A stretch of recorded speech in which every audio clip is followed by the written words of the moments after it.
সঁচা কথাটো ক'লে বেয়া শুনি কিন্তু মিয়া অবিহনে অসমীয়াই আজিকালি একো কৰিব নোৱাৰে। আনটো বাদেই অসমীয়াই ৰাসো পাতিব নোৱাৰে। মিয়া নাথাকিলে অসমত ৰাসো বন্ধ হৈ যাব পাৰে। এই কথাটো আমি অৱশ্যেই কোৱা নাই। পলাশবাৰীৰ ৰাসখন দেখিলে আপোনাৰ মনতো একেটা ভাৱেই জন্মিব। কমলা কলিতাৰ পৃষ্ঠপোষকতাত আয়োজিত ৰাসখনৰ লগতে বহিছিল বিশাল বজাৰ এখন, য'ত ৮০% ব্যৱসায়ীয়ে হৈছে মিয়া। নামনি অসমৰ সকলো জিলাৰ মিয়া বেপাৰীয়ে ৰাসত লাখ লাখ টকা উপাৰ্জন কৰিলে। খাৰুৰ পৰা মাফলাৰ পৰ্যন্ত সকলো বিক্ৰী কৰি লাভ আদায় কৰিলে মিয়া ব্যৱসায়ীয়ে। মুখ্যমন্ত্ৰীয়ে মিয়াক শান্তিত থাকিবলৈ নিদিওঁ বুলি কৈছে, কিন্তু মিয়া ৰাইজ শান্তিতে আছে। তেওঁলোকে কষ্ট কৰি দুপইচা ভালকৈ উপাৰ্জন কৰিছে। মুখ্যমন্ত্ৰীয়ে শান্তি নিদিওঁ বুলি ক'লেও অসমৰ মিয়া কষ্টত থকা নাই। বিশ্বাস হোৱা নাই যদি এই বাতৰিটোত আমি দেখুওৱা দৃশ্যবোৰ চাওক। পলাশবাৰী ৰাস কমিটিৰ নাম প্ৰকাশত অনিচ্ছুক সদস্যই প্ৰকাশ কৰা অনুসৰি তেওঁলোকে ৮০% মিয়া বেপাৰীকে ষ্টল বহুৱাবলৈ অনুমতি প্ৰদান কৰিছে। কাপোৰৰ ব্যৱসায় কৰা গৰিষ্ঠ সংখ্যক মুছলমান ব্যৱসায়ী ধুবুৰীৰ। তেওঁলোকে পশ্চিমবংগৰ পৰা কাপোৰ আনি পলাশবাৰীৰ ৰাস চাবলৈ যোৱা হিন্দু দৰ্শনাৰ্থীসকলক বিক্ৰী কৰিছে। মাফলাৰৰ পৰা মেখেলা পৰ্যন্ত হৰেক ৰকমৰ কাপোৰ আনি ৰাসৰ বজাৰত উলিয়াইছে মিয়া বেপাৰীয়ে। ৰাসত চিচাৰ খাৰু উলিওৱা বেছিভাগ বেপাৰী কোন বুলি ভাবিছে? খাৰু অথবা কেৰুমণি বিক্ৰী কৰা মহিলাসকলৰ ৯০% হৈছে গোৱালপাৰাৰ মিয়া মহিলা। ৰাইজে মিয়ানী বুলি ইটিকিং কৰা মহিলাসকলক পাইকাৰী বেপাৰীয়ে গোৱালপাৰাতে অলংকাৰৰ যোগান ধৰিছে। কলকাতাৰ পৰা আনি পাইকাৰী বেপাৰীয়ে মহিলাসকলক দিয়া খাৰু, ঝুমকা আদিবোৰ তেওঁলোকে পলাশবাৰীৰ ৰাসত উলিয়াই দিছে। জিকমিকাই থকা সস্তীয়া খাৰুমণি হেঁচা ঠেলাকৈ কিনিছে হিন্দুৱে। সেইদৰে পলাশবাৰীৰ ৰাসত ওলাইছে কাপ প্লেটৰ ছেট। স্থানীয় লোকে ক্ৰয় কৰা বেছিভাগ সামগ্ৰীয়ে বৰপেটা ৰোডৰ মিয়া বেপাৰীয়ে বিক্ৰী কৰিছে।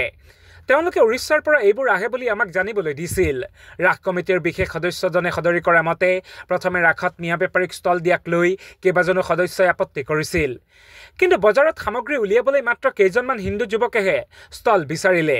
বেপাৰ ঘাটি হোৱাৰ শংকাত মিয়া বেপাৰীকে ষ্টল দিয়া হ'ল। অৱশ্যে আগতেও পলাশবাৰীৰ ৰাসত মিয়াই বেপাৰ কৰি আহিছে। এইবাৰ তাতে যেনিবা মিয়া বেপাৰীৰ পৰিমাণ বৃদ্ধি হৈছে। বান্দৰ টুপিৰ পৰা খাৰু পৰ্যন্ত সকলোৰে বেপাৰ কৰিছে ধুবুৰী আৰু গোৱালপাৰাৰ মিয়ানীয়ে। লাইট মেৰিয়াই থকা বেলুনটো তেওঁলোকে উলিয়াইছে। গতিকে মুখ্যমন্ত্ৰীয়ে শান্তি নিদিওঁ বুলি ক'লেও অসমত মিয়া শান্তিৰে আছে।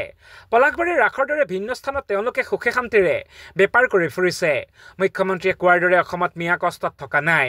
তেওঁলোক অসমত সুখী। সঁচা কথাটো ক'লে বেয়া শুনি কিন্তু মিয়া অবিহনে অসমীয়াই আজিকালি একো কৰিব নোৱাৰে। আনটো বাদেই অসমীয়াই ৰাসো পাতিব নোৱাৰে। মিয়া নাথাকিলে অসমত ৰাসো বন্ধ হৈ যাব পাৰে।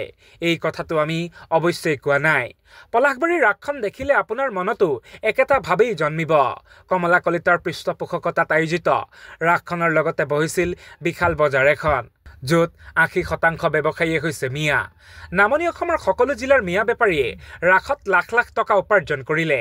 খাৰুৰ পৰা মাফলাৰ পৰ্যন্ত সকলো বিক্ৰী কৰি লাভ আদায় কৰিলে মিয়া ব্যৱসায়ীয়ে। মুখ্যমন্ত্ৰীয়ে মিয়াক শান্তিত থাকিবলৈ নিদিওঁ বুলি কৈছে, কিন্তু মিয়া ৰাইজ শান্তিতে আছে। তেওঁলোকে কষ্ট কৰি দুপইচা ভালকৈ উপাৰ্জন কৰিছে। মুখ্যমন্ত্ৰীয়ে শান্তি নিদিওঁ বুলি ক'লেও অসমৰ মিয়া কষ্টত থকা নাই। বিশ্বাস হোৱা নাই যদি এই বাতৰিটোত আমি দেখুওৱা দৃশ্যবোৰ চাওক।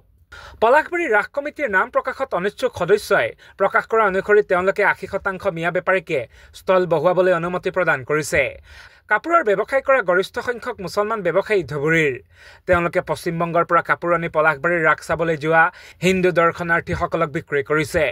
মাফলাৰৰ পৰা মেখেলা পৰ্যন্ত হৰেক ৰকমৰ কাপোৰ আনি ৰাসৰ বজাৰত উলিয়াইছে মিয়া বেপাৰীয়ে। ৰাসত চিচাৰ খাৰু উলিওৱা বেছিভাগ বেপাৰী কোন বুলি ভাবিছে? খাৰু অথবা কেৰুমণি বিক্ৰী কৰা মহিলাসকলৰ ৯০% হৈছে গোৱালপাৰাৰ মিয়া মহিলা। ৰাইজে মিয়ানী বুলি ইটিকিং কৰা মহিলাসকলক পাইকাৰী বেপাৰীয়ে গোৱালপাৰাতে অলংকাৰৰ যোগান ধৰিছে। কলকাতাৰ পৰা আনি পাইকাৰী বেপাৰীয়ে মহিলাসকলক দিয়া খাৰু, ঝুমকা আদিবোৰ তেওঁলোকে পলাশবাৰীৰ ৰাসত উলিয়াই দিছে। জিকমিকাই থকা সস্তীয়া খাৰুমণি হেঁচা ঠেলাকৈ কিনিছে হিন্দুৱে। সেইদৰে পলাশবাৰীৰ ৰাসত ওলাইছে কাপ প্লেটৰ ছেট। স্থানীয় লোকে ক্ৰয় কৰা বেছিভাগ সামগ্ৰীয়ে বৰপেটা ৰোডৰ মিয়া বেপাৰীয়ে বিক্ৰী কৰিছে। তেওঁলোকে উৰিষ্যাৰ পৰা এইবোৰ আহে বুলি আমাক জানিবলৈ দিছিল।